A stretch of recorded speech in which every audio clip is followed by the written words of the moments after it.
नमस्कार दोस्तों, मेरा नाम है राम दीक्षित और आज हम बात करने वाले हैं भारत और ऑस्ट्रेलिया के बीच पर्थ में खेले गए पहले क्रिकेट टेस्ट मैच के बारे में। और दूसरा विषय हमारा होगा आईपीएल ऑक्शन 2025। सबसे पहले आज हम बात कर लेते हैं पहले कुछ हाईलाइट के बारे में।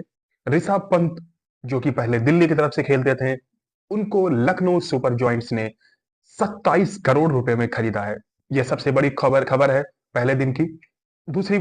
दूसरी खबर जो आईपीएल ऑक्शन से रिलेटेड है, और श्रेयस अय्यर को पंजाब ने 26 करोड़ 75 लाख रुपए में खरीदा है। यानी सबसे बड़े जो खिलाड़ी सबसे ज्यादा दामों में, सबसे ऊंचे दामों में, जो सबसे ज्यादा पैसा जिन पे खर्च किया है टीम ने, वो है लखनऊ सुपर जॉइंट्स ने। अभी तक की नीलामी में ऋषभ पंत को उन्होंने 27 करोड़ में, और पंजाब ने 26.75 करोड़ में श्रेयस अय्यर को खरीद लिया है। सबसे बड़ी बात है कि ऋषभ पंत को 27 करोड़ रुपए क्यों दिए गए। सबसे पहले क्वेश्चन ये दर्शकों के मन में आएगा कि 27 करोड़ रुपए ऋषभ पंत को क्यों मिले। तो सबसे बड़ी बात ये हमें जानना चाहिए कि लखनऊ की टीम से केएल राहुल को रिलीज कर दिया गया है। यानी ऋषभ पंत उनके लिए विकेट कीपर भी हो सकते हैं, और साथ ही साथ लखनऊ की तरफ से ये तय हो चुका है, लगभग लगभग ये तय हो चुका है कि ऋषभ पंत ही कप्तानी भी लखनऊ की करेंगे। दूसरी बात श्रेयस अय्यर की करता हूं। श्रेयस अय्यर को इतना पैसा क्यों मिला। श्रेयस अय्यर पहले कलकत्ता में थे, अब उस उनको रिटेन नहीं किया कलकत्ता ने। उसके बाद उनको पंजाब ने 26.26.75 करोड़ में उनको खरीदा है।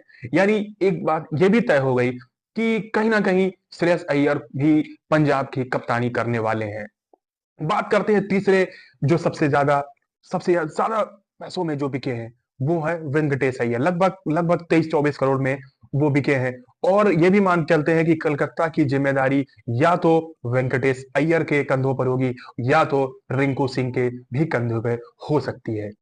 यानी इन तीन जो प्लेयर जिनको सबसे ज्यादा अभी तक की हुई नीलामी में जो सबसे ज्यादा इनको पैसा मिला है, इसके पीछे कारण है कि इनको मल्टीटास्किंग इनको यूज किया जाएगा। इनसे कप्तानी भी की जाएगी, चूंकि ये अच्छे बल्लेबाज है। जैसे वेंकटेश अय्यर अच्छे ऑलराउंडर है, बैटिंग भी करते हैं, ओपन आते हैं, और एक अच्छे मीडियम पेसर की भी भूमिका वो निभा सकते हैं। साथ में श्रेयस अय्यर कमाल की फॉर्म में है, अच्छा खेल खेल रहे हैं, अच्छी बैटिंग है। उन्होंने पिछली बार कलकत्ता को टाइटल भी जितवाया था। तो कहीं ना कहीं उनकी इस उपयोगिता को देखते हुए पंजाब ने उनको अपने साथ लेने का फैसला किया है। ऋषभ पंत जो कि किसी भी बॉलर यूनिट की, किसी भी गेंदबाजी टीम की वो बखिया उखेड़ सकते हैं। ऋषभ पंत के बारे में कहा जा सकता है, 100% कहा जा सकता है कि ऋषभ पंत एक ऐसे प्लेयर है, वो किसी भी बॉलर हो, कोई भी अपने पीक में भी बॉलिंग कर रहा हो, लेकिन उसकी वो बखिया उखेड़ने में ऋषभ पंत माहिर खिलाड़ी हैं। तो ऋषभ पंत की तो बराबरी करना आज की डेट में एक विकेट कीपर बल्लेबाज की अगर हम तुलना करें, तो ऋषभ पंत उसमें सबसे नंबर 1 पे आते हैं। तो ऋषभ पंत को क्यों 27 करोड़ मिले। उनका काम कप्तानी का भी होगा, उनका काम विकेट कीपिंग का भी होगा, और वो एक एक एक विध्वंसकारी बैटर तो है ही है। साथ में श्रेयस अय्यर और वेंकटेश अय्यर की भी उपयोगिता मल्टीटास्किंग यूज के लिए यूज किया जाएगा उनको। अगले दिन कुल 72 खिलाड़ियों को अलग अलग टीमों ने अपने साथ जोड़ा, और वार्नर, बैरिस्टो, और अभी हाल ही में जो टेस्ट मैच खेला जा रहा है जिसका आज नतीजा है, उसमें देवदत्त पाडिक्कल जो टीम में थे, उनको कोई कोई खरीदार नहीं मिला है। यानी वार्नर, बैरिस्टो और देवदत्त पाडिक्कल सहित 12 खिलाड़ियों को कोई खरीदार नहीं मिला। पहले दिन 72 खिलाड़ियों की बोली लगी, 72 खिलाड़ी अलग अलग टीम में शामिल हुए। दोस्तों, बात करेंगे आज भारत और ऑस्ट्रेलिया के बीच समाप्त हुए पहले क्रिकेट टेस्ट मैच के बारे में।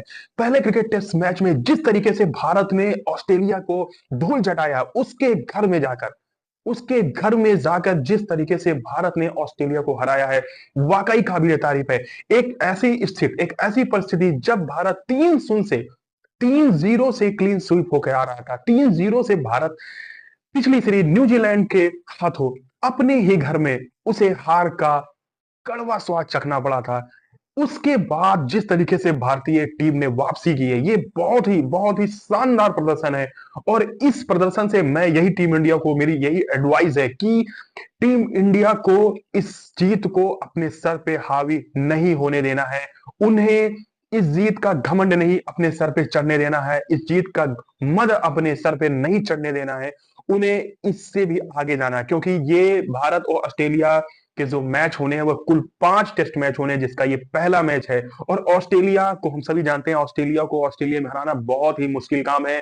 और मेरा ये विश्वास है कि ऑस्ट्रेलिया कम बैक कर सकता है नेक्स्ट मैच में। तो मेरा ये भारतीय खिलाड़ियों को यही सजेशन है, भारतीय टीम को यही सजेशन है कि उन्हें अपनी इस जीत को घमंड नहीं बनाना है, घमंड के तौर पे नहीं लेना है। उन्हें इसमें, इस मैच में जो उनके द्वारा गलती की गई है, उन गलतियों से उन्हें सीख कर आगे बढ़ना है। लेकिन जिस तरीके से भारत ने ऑस्ट्रेलिया को हराया है वो वाकई काबिल तारीफ है, उसमें कोई सुबह शंका की बात नहीं है। आप देखोगे, मैंने जैसा पहले बोला कि जिस तरीके से भारत 3-0 से हार करके यहाँ आई थी, ऑस्ट्रेलिया आई थी, भारत के पास एक साइकोलॉजिकल एक दबाव था, उसके खेल प्लेयर के ऊपर अच्छा खेलने का भी दबाव था। आप मैंने इससे पहले एक शो किया था जिसमें मैंने बताया था कि भारत के लगभग खिलाड़ी, जितने भी भारत के सीनियर खिलाड़ी, आप केएल राहुल को ले लीजिए, आप विराट कोहली ले लीजिए, आप रोहित शर्मा को ले लीजिए, ये सारे के सारे खिलाड़ी अभी आउट ऑफ फॉर्म चल रहे हैं।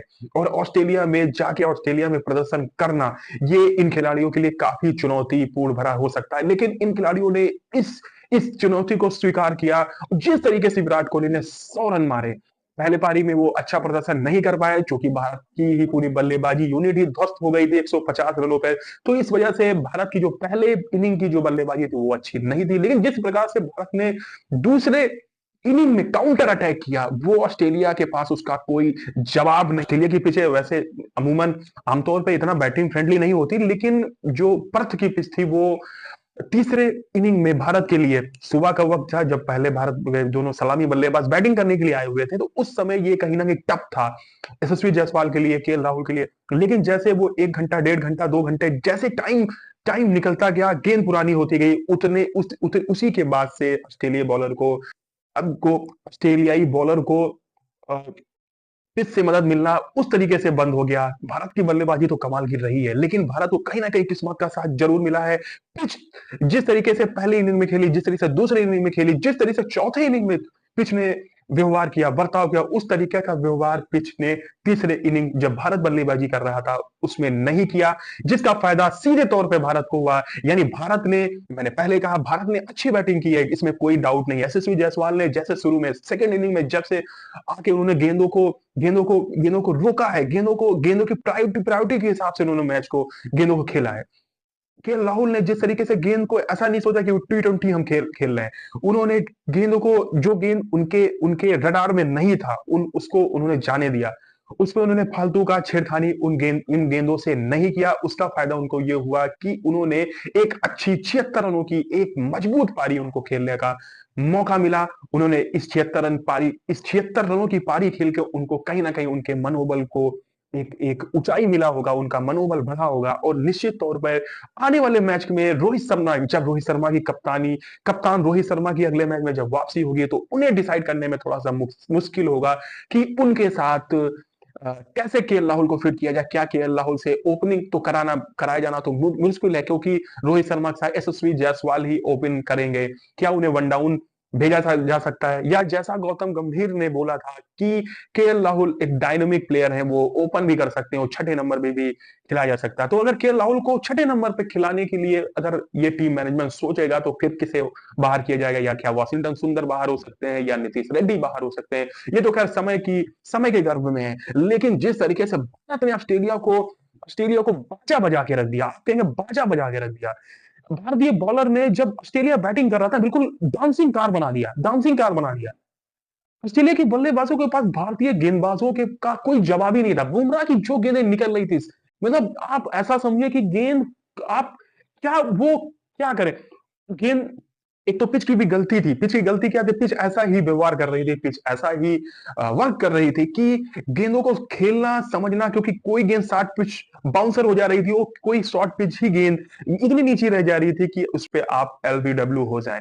यानी पिच ने तो भारतीय गेंदबाजों को तो सपोर्ट किया, क्या ऑस्ट्रेलिया गेंदबाजों को सपोर्ट नहीं किया? उनको भी किया, लेकिन उनकी गेंदबाजी में वो धार नहीं था जो गेंदबाजी की धार भारतीय बॉलर में था। बुमराह की गेंदों के पास बुमराह की गेंदों का ऑस्ट्रेलियाई प्लेयर के पास कोई जवाब नहीं था, और बिल्कुल नागिन डांस की तरह नाच रहे थे उनकी बॉलिंग पे।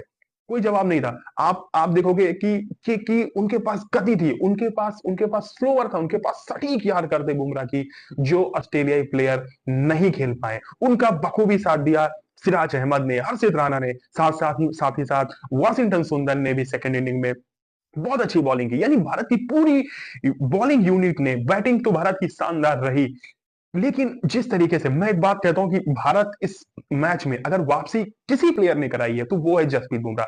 तीन जो प्लेयर इस जीत के, मुख्यतः तीन प्लेयर इस जीत के जो हीरो थे, सबसे पहले नंबर आता है बुमराह की। बुमराह ने एक हारती हुई मैच, जब 150 रन पे भारत ऑल आउट हुआ था, तो किसी ने इस बात को सोचा नहीं था कि भारत ऑस्ट्रेलिया को 103 रन पे ऑल आउट करके 47 रन की वो लीड भी ले लेगा। तो ये उस समय जब 150 रन पे भारत ऑल आउट हुआ, तो भारत के लिए सोचना, कि कोई भी नहीं सोच रहा था, मैं भी नहीं सोच रहा था क्या 103 रन पे ऑस्ट्रेलिया की टीम ऑस्ट्रेलिया में आउट हो जाएगी।